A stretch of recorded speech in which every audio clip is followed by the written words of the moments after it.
Dude! There's a Sword Art Online game for PS3!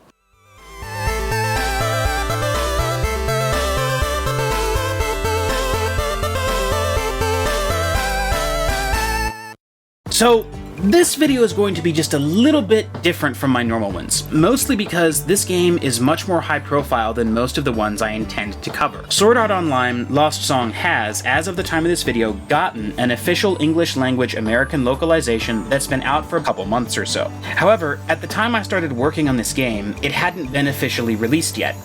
And by the time I found out that there would be a release, I was already about 80% of the way through the game. So rather than waste all that spent time by throwing it all away and starting over on a new game, I figured I'd go ahead and finish it and let you guys see what I thought. Also, the official reviews for it have been generally negative and somewhat lackluster, with reviewers accusing it of being boring, repetitive, and flat. And while I admit that it doesn't measure up to the likes of the more modern AAA titles coming out these days, I think that quite frankly they're missing the mark in a couple places.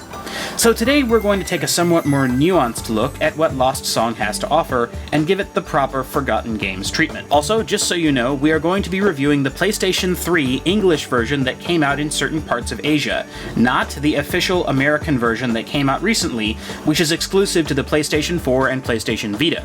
So if you see anything in the video that's glaringly different from what you're familiar with, that's why. So, for those of you who don't know, Sword Art Online is the most recent entry in the virtual reality MMO genre of cyberpunk animes that have been going on ever since the Dot Hack series launched way back in 2002. The basic premise of the anime is that a bunch of people get trapped in a virtual reality game which will kill them if they try to escape, or if their character ever dies in the game, thus making the game's mechanics literally a life or death matter. In order to escape this game of death, they need to clear all 100 floors of the game's dungeon, navigate all the way through the massive dungeon at the top, and defeat the game's final boss.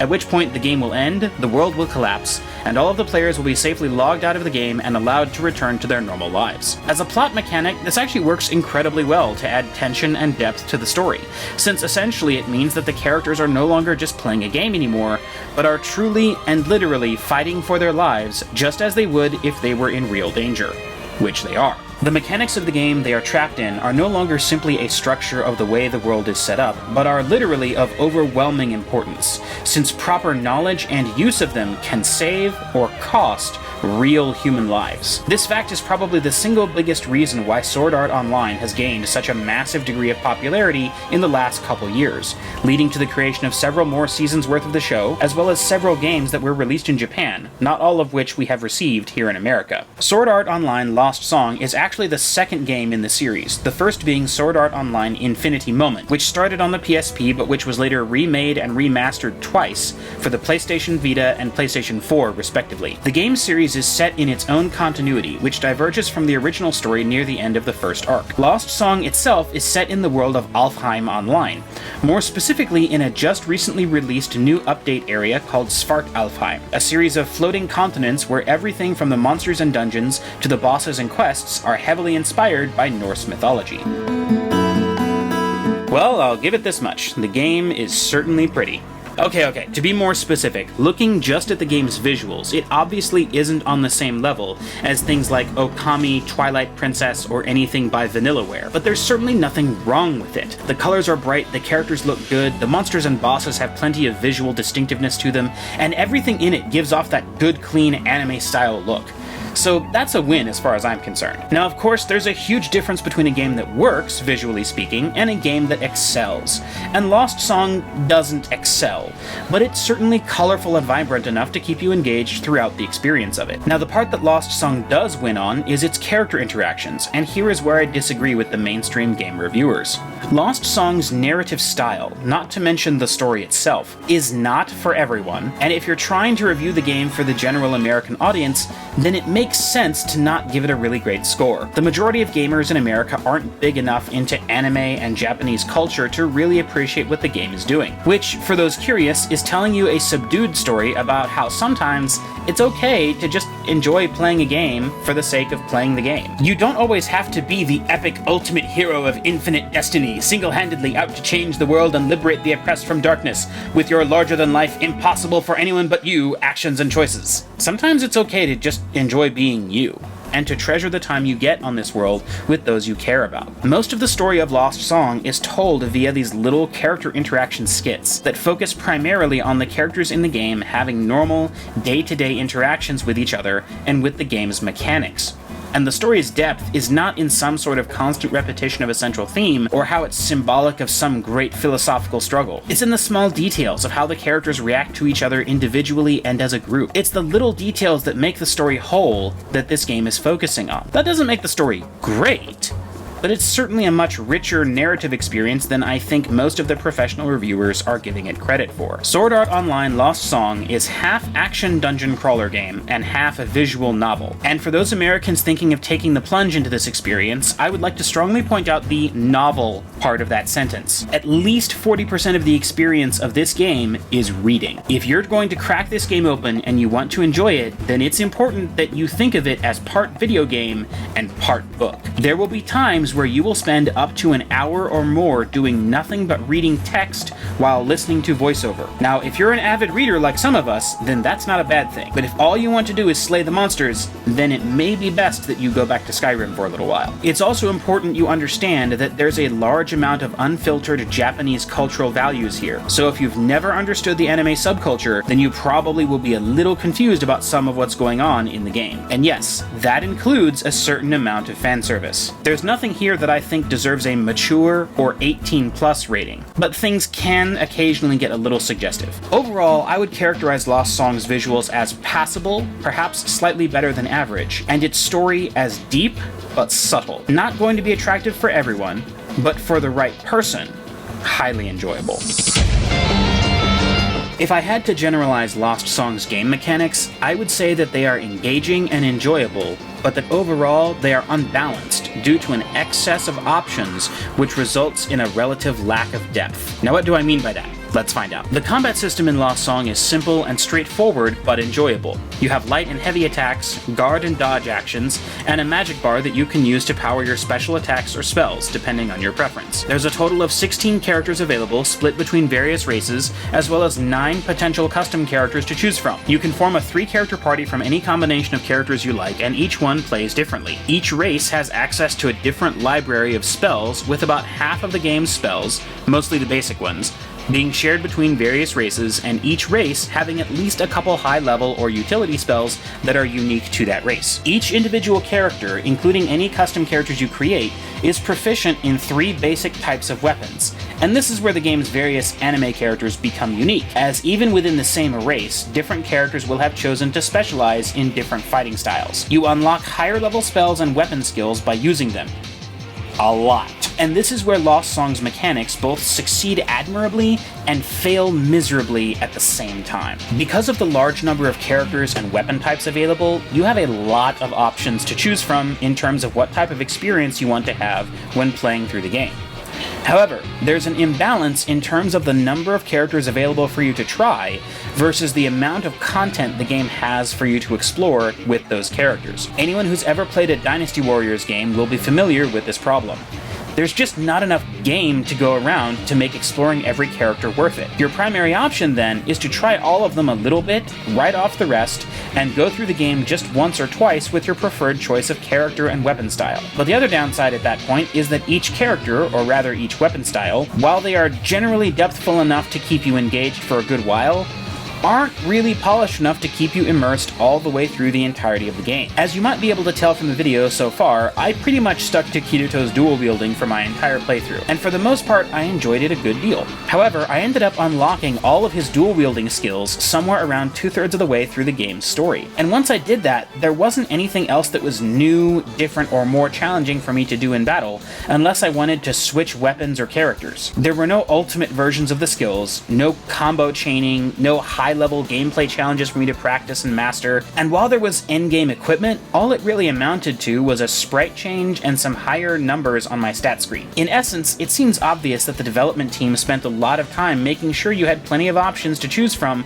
when it comes to what kind of game experience you want to have. But as a result of all that time spent, each of those options isn't as depthful as it otherwise really could have been. I think perhaps that if the game had had fewer but richer weapon types, then it would have been a much greater experience overall. Now, this part of Lost Song I actually appreciated, and I would have appreciated it a good bit more if it weren't for the issues I just mentioned. As I was going through Lost Song, I kept thinking that I was getting close to being done with the game, but every time I completed what I thought was the last objective, I kept finding more things to explore and do. Whether it was additional end-of-game skits that I unlocked after completing the final dungeon, or extra bonus quests at the end to complete that give you rare items or equipment, there was always something more to work on. There's also a couple final quests that deserve special mention. The first being the Black Lotus quest, where you apparently get to meet and do battle with a character from the anime Excel World named Koro Yukihime. More specifically, you're fighting her super secret, almost never shown avatar form called Black Lotus, which I guess is supposed to be overwhelmingly powerful.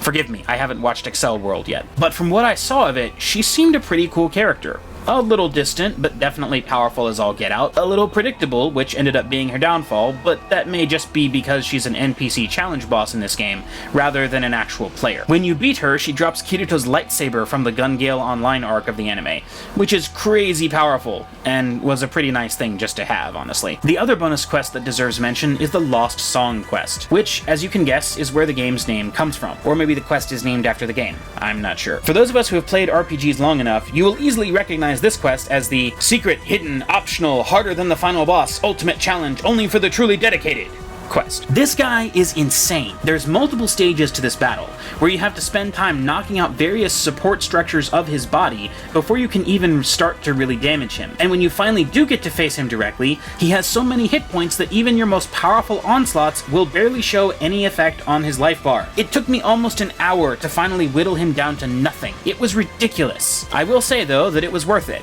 because he drops possibly the best weapons in the game. Kirito's original swords from the anime, the Elucidator and Dark Repulsor. Now, there's supposed to be one final bonus quest in this game that will get you Excalibur, but in all honesty guys, I just couldn't do it. I made it through the bonus dungeon that you have to do, but apparently that doesn't get you the sword. All it does is unlock a different quest that lets you fight the boss, which might sometimes drop the sword. And that boss is not only insanely powerful, but unlike every other boss in the entire game, she regenerates. Honestly, after fighting her non-stop for over an hour, and then watching all my progress disappear when I stopped long enough to heal myself, I gave up. I try to do as much as possible for these videos so I can show you guys as much as I can, but honestly, I have my limits, and I just couldn't do it. Sorry. I probably could have done it, I guess, if I was willing to grind for a bunch of additional levels, but then I wouldn't be able to release this review in any sort of reasonable time limit. But yeah, Excalibur is definitely in there, so go get it if you want. I just didn't have the time to dedicate to earning it. There actually isn't too much advice that I feel I need to give you when it comes to this game. It's fairly well balanced overall, so you probably aren't really going to need any particular knowledge to be able to enjoy it. I guess if there's anything I would want to say, it would be, before you really dive into the game, spend some time trying out the various characters, including the custom characters, and figure out which abilities and weapon styles you like. Because unless you're willing to spend an absolutely insane amount of time leveling, you're probably going to end up focusing on just one character that you'll take all the way through the game. I personally fell in love with Kirito, so that worked out nicely. But when it comes to action games, I usually end up preferring the speed-based dual wielders anyway. So in this case, it ended up being a favorable coincidence that for once my character archetype is the main character of the story. I imagine most of you will end up liking characters or weapon styles other than Kirito's, so don't sell yourself short by feeling like you somehow need to play the main character. At the end of the day, Sword Art Online Lost Song kind of gave me an odd feeling. The entire time I was playing through it, I kept thinking that it was unfinished or unpolished, but at the same time I also got the sense that I really liked it. I just couldn't place why. You ever have that nagging feeling in the back of your head like you should recognize something but you just can't? Like when you recognize an actor in a new movie or show, but you can't place where you know them from, and then when you finally figure it out, it's like the walls come crashing down and you have this big revelation? Well, that happened to me halfway through this game, and it was only after I recognized the connection that I really started to enjoy it. Sword Art Online Lost Song reminds me a lot of Phantasy Star Online. More specifically, it is the realization of exactly the type of game that I constantly wanted PSO to be while I was playing it. I liked the game's overall combat mechanics, but I wanted just a little more detail to its story, I wanted the game's unique weapons to not be quite so impossibly rare to get, and I wanted the melee characters to be more useful in the endgame. And that experience is exactly what Lost Song delivers. So to close this all out, here's what I'm going to recommend. Sword Art Online is not a game for everyone. And for those that it is for, it's not going to be the game that you play every day, but you will definitely want it. Lost Song is a game for fans of the show who want to see more of the characters' everyday interactions.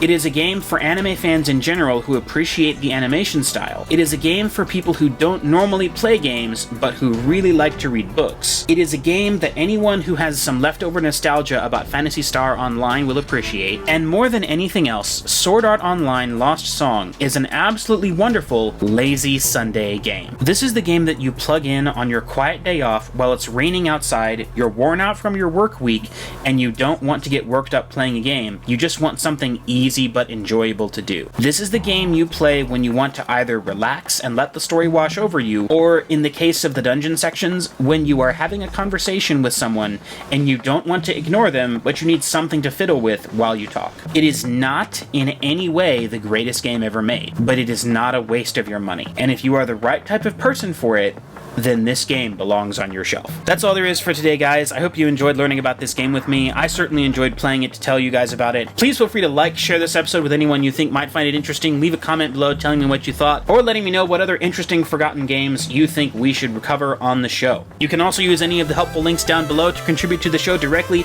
if you so desire. And I hope that you'll join me next time on Forgotten Games.